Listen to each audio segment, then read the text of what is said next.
You are listening to the War on the Rocks podcast on strategy, defense, and foreign affairs. My name's Ryan Evans. I'm the founder of War on the Rocks. This is a special preview of one of our members-only shows that you may have heard of called The Russia Contingency with Michael Kofman. In this episode, Mike talks with Dara Massakat about Ukraine's offensive operation into the Russian oblast of Kursk. This is part one of that conversation. Part two can be available to you if you become a member at warontherocks.com/membership. Enjoy the show.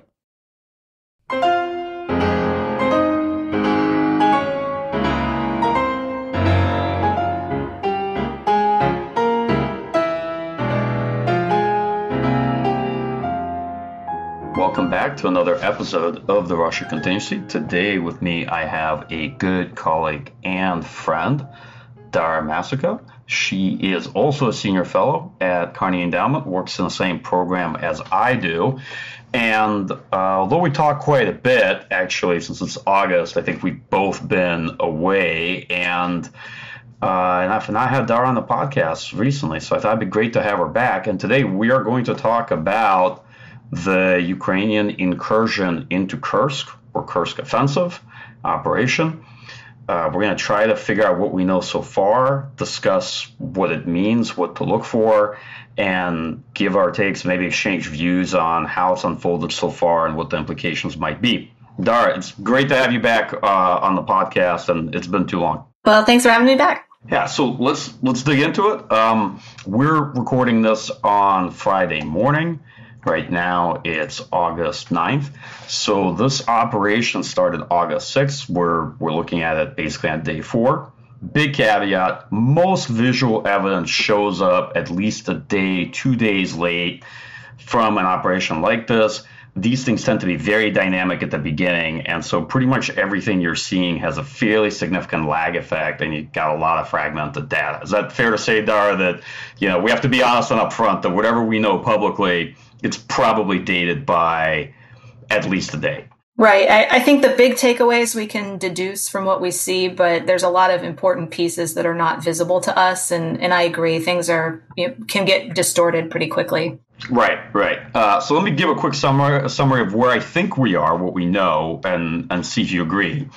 So Ukrainian regular forces have pushed in from Sumy into Russia's Kursk Oblast. They seem to have seized the town of Sudzha. They pushed northwest towards the town of Snagos. They seem to be some distance outside Kareneva, further northwest. And they've advanced north. It's unclear how far, maybe several settlements down the road towards Izhgov and Kursk itself, and made a bit of a salient with sort of branching advances down several roads from it. I think what I've seen in reporting in papers and discussions and open sources that Ukraine has captured something like 350 square kilometers, probably more now at this point. The big caveat I would make is that I don't think Ukraine actually controls this territory as of yet, or at least it's a bit early to make that determination. It's unclear what they actually control and what they genuinely intend to hold. There is definitely a salient that they have made. They overran Russian border guards, and they overran the initial conscript units that were there, taking quite a few POWs prisoner. We don't know how many, but most likely it's in maybe the hundreds. And Ukrainian armed forces advanced fairly quickly, driving down roads, but we have to keep in mind that driving it down roads with advanced elements is not quite the same as controlling terrain, although I know folks tend to shade these things fairly quickly. So there's a lot of speculative maps out there right now that are swirling, trying to characterize the situation. Is this a fair kind of depiction so far from your point of view, Dar? Yes, I would agree. And I agree on, it's not clear to me what they control. Do they control the municipal buildings in any of these cities? Where are the local police? Are they still in force? What's going on? Are they just moving up the roads? How are they holding behind them is another question to me. I also am thinking a little bit about who exactly are the POWs that they have. I think that imposes different kinds of dilemmas on the Kremlin if there are any Russian conscripts among them. This is a particularly sensitive point for President Putin, and it has been for 20 years that conscripts not be involved. I'm also watching who the Russians are trying to blame right now. And it seems to be shifting a bit to Chechen Akhmat group that was supposed to defend, but they ran away or they couldn't engage and couldn't close. But yeah, in general, there's a lot of movement right now. And whenever I see this type of maneuver pushing forward, I have to ask myself, well, what is the logistical plan for this? How are they going to resupply them? How are they going to refuel them? And that's the kind of information that's not really visible to us right now from the publicly available feeds. I mean, we see all the images of things blowing up and all that, but the important things that you and I follow are where are the reinforcements? What's the logistics plan? And until I have a better sense of that, that's the key part to watch for, like right now, because we're already several days into this. Right. Well, let's get into this a bit and talk about what we know about the operational structure. My view is, I came out very early on saying this is very clearly not like the previous raids organized by HUR. This is an operation clearly planned by the Ukrainian General Staff. It's an operation comprised of regular forces with supporting probably elements of National Guard, maybe territorial defense, and Ukrainian border service. From what people have been able to publicly identify, there are elements of at least 5 different brigades. I want to be clear, elements. People, when they see different brigade numbers, they assume all those brigades are there.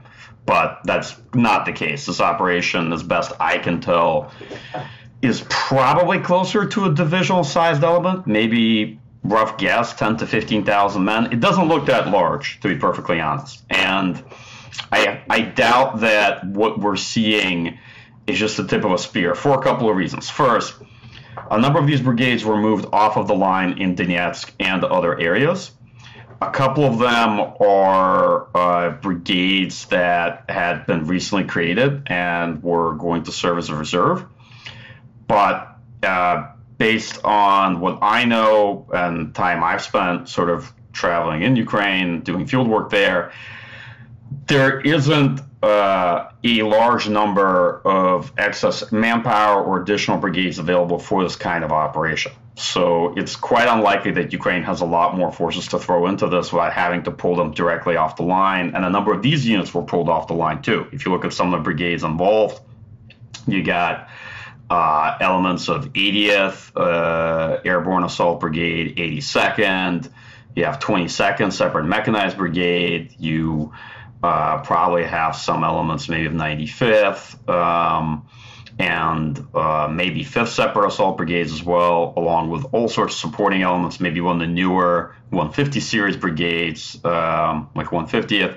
So bottom line, in terms of operation size, it's probably closest to the Ukrainian offensive in Kharkiv in 2022. It looks like it's following a similar template.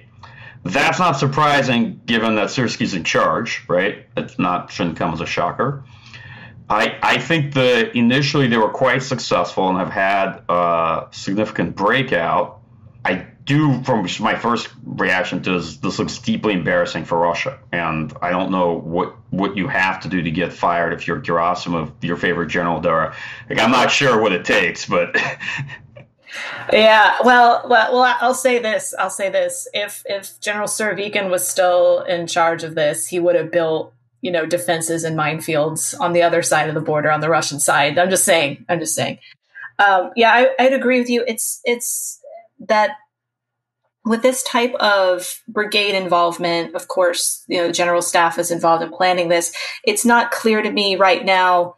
And I suspect that there probably is Ukrainian intelligence involvement in some of the units that are subordinate either to HUR or SBU that are involved in possibly scouting things out in an advance party at the start of this thing last week.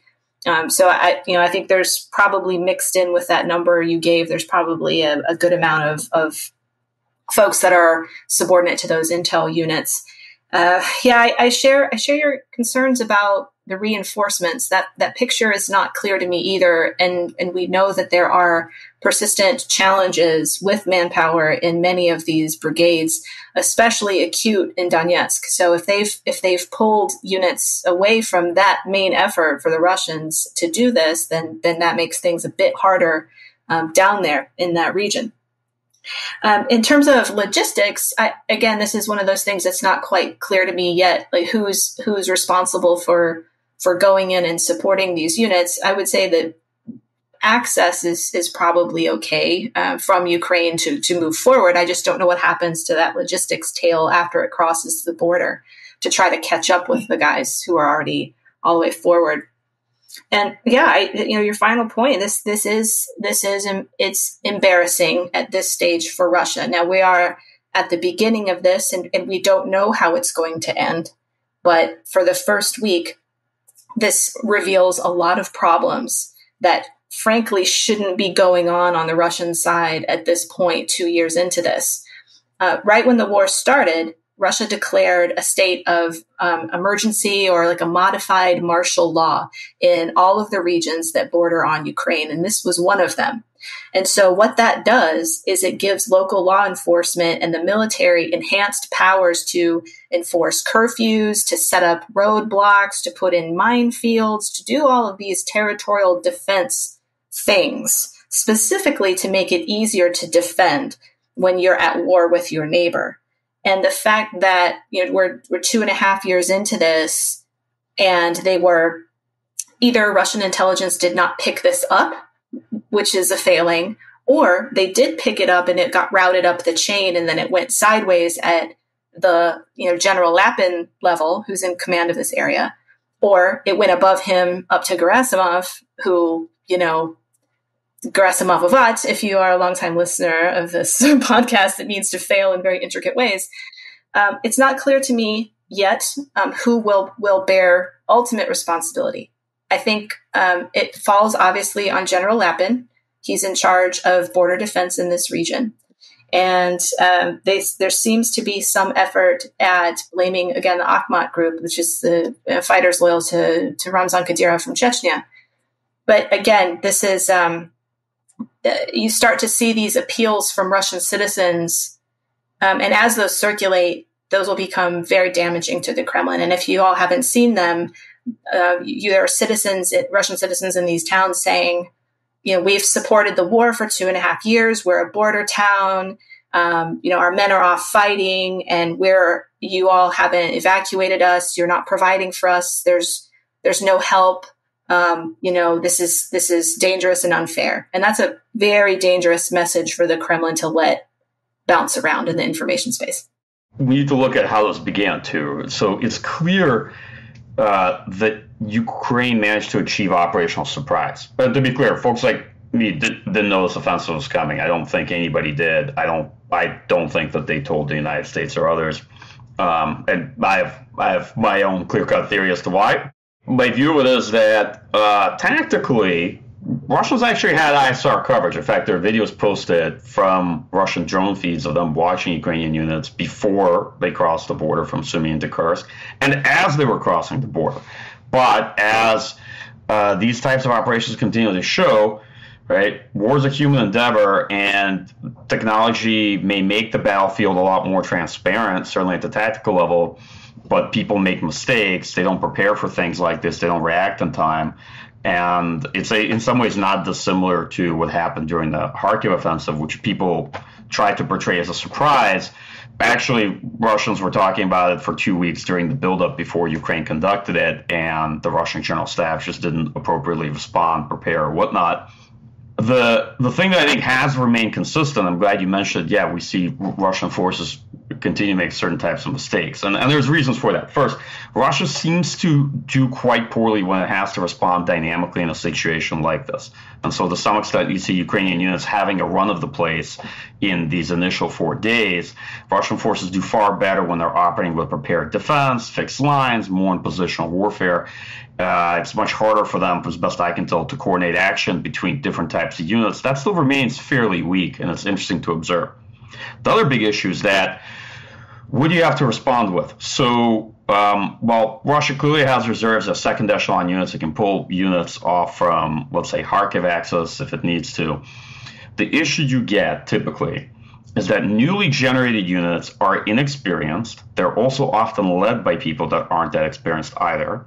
and they will typically perform poorly against experienced units. This has been the case on both sides. Ukraine has had the same experience whenever it's thrown a battalion from a brand new brigade to try to hold a part of the line too. It's been fairly consistent to this war. So what happens when you have to send reinforcement and all of your experienced units are along the line of control, they're sort of stuck on this 1,200 kilometer front, your reinforcements are probably going to be either newly contracted personnel or, even worse, somebody who's newly conscripted, a battalion that's primarily conscript staffed, and they're going to be very unprepared. And you're going to see things like we saw yesterday, which is an entire Russian column of trucks filled with infantry parked somewhere on a road, essentially getting wiped out by a HIMARS strike. They probably lost a company's worth of men. That's the kind of mistake the Russian forces along the line of control typically don't make, but it's definitely the kind of mistake that new units will make and will consistently be making when they're sent to reinforce and try to respond to this type of situation, because they likely have very little experience, and whoever leading them probably doesn't have great experience either. Yeah, I would agree with you. And if we think about that region, who might that be? Russia has several regeneration and training sites that are north of that area. They've probably pulled whoever was closest and who was reasonably available to do this, which is why you see that clumping that you're talking about with everybody jammed into trucks. So I agree with you. When I saw the drone feed of the POWs surrendering, that is really inconsistent with a lot of the behavior that we've seen inside occupied Ukraine from units that have been fighting for years. They don't surrender. Ukrainians will say this. We've seen it on drone feed. They will shoot themselves in the chest with a rifle or their head. I mean, they don't really surrender like that in an organized way. So when I saw that, my first thought was, are these conscripts? But then I think, no, they were too big. That sounds crazy, but they were too physically, like men with muscles. 18-year-old Russian conscripts just have a very different bearing and different size. I can't tell, for certain who that is, but to me, it didn't seem like these were 18-year-old boys from a base. So yeah, I share your view. They were probably pulled from whatever training range was available, not experienced guys, and that's why you got that. Again, if these were hardened guys rotating out of the zone, it would have looked. I feel like what we would have seen would have looked very different. Yeah, so it's that messy period, but again, this is day 5 or 6 of this. The Russians are already, presumably, again, it's not perfectly visible to us, how they're planning on responding, but they will. So I would just caution everyone that week 2 of this is going to look very different from where we're sitting and looking at today.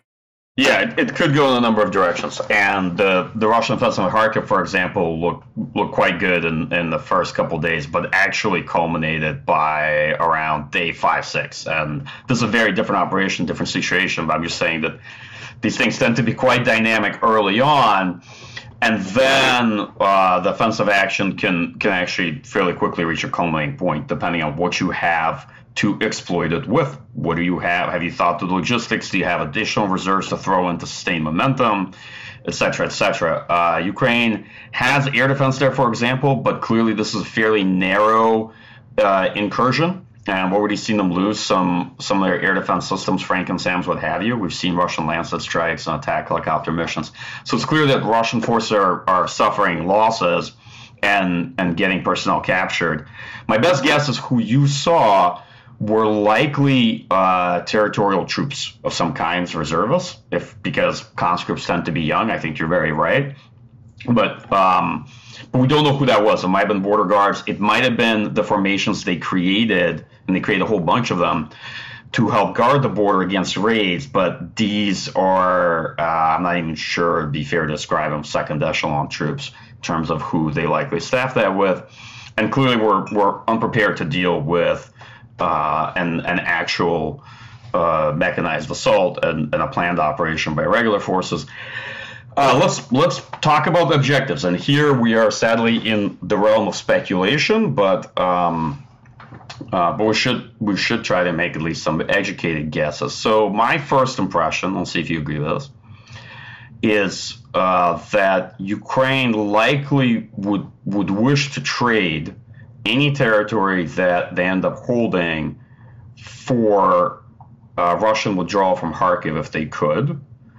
Alternatively, I think the minimum objective here is to create a Krinky-type situation. For those who recall, Krinky was the lodgment that Ukrainian Marines held for a very long time on the left side of the Dnieper riverbank, and Russian forces, particularly the Russian airborne, spent a long time trying to attack it and cost them quite a bit in terms of losses. Ultimately, Ukrainian forces withdrew from it and abandoned that position.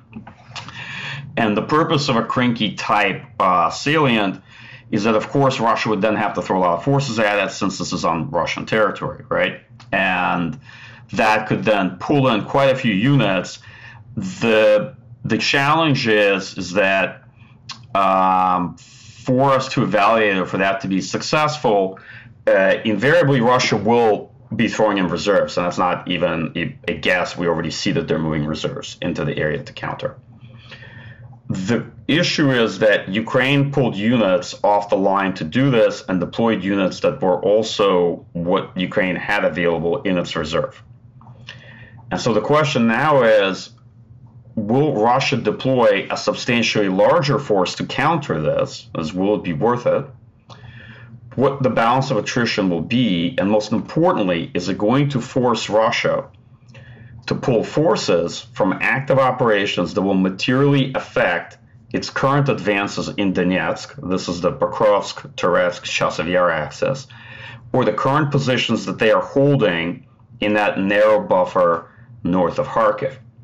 Because so far, the Russian advance towards Pokrovsk has not stalled. If anything, it's actually accelerated in the last couple of days, right? And I don't know if that's going to hold. I'm just saying that I think is one of the litmus tests in terms of what the operation can achieve. And if it does, it'll be very successful. I've heard, well, at least I've read in papers, folks advancing, the notion that, well, maybe this will be leverage for some future negotiations. I'm pretty skeptical of that. I think people are advancing various types of speculative or notional objectives for the operation, whereas the reality is that the operation probably has concrete sort of day 1, 2, 3 objectives, and maybe there's a clear objective that they're trying to get to there. I don't think it can be especially grand just looking at the forces arrayed there and how difficult it's probably going to be to hold that terrain. I do think that any operation has minimal and maximum objectives, and then they can change ultimately depending on how it unfolds. And that's why you can both be right and wrong in trying to guess as to what they are, because something might have been the objective, let's say the planning objective for the operation, but the operation ended up being much more successful than anybody anticipated, like Kharkiv did in 2022. And then you become much more ambitious and try to advance much further than you initially intended. Or alternatively, the operation is less successful and you pare down your objectives.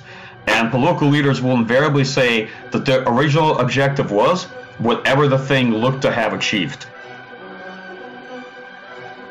Thank you for listening to this fascinating conversation about this fast-developing event. If you want to listen to part 2, become a member at warntherocks.com/membership. Stay safe and stay healthy.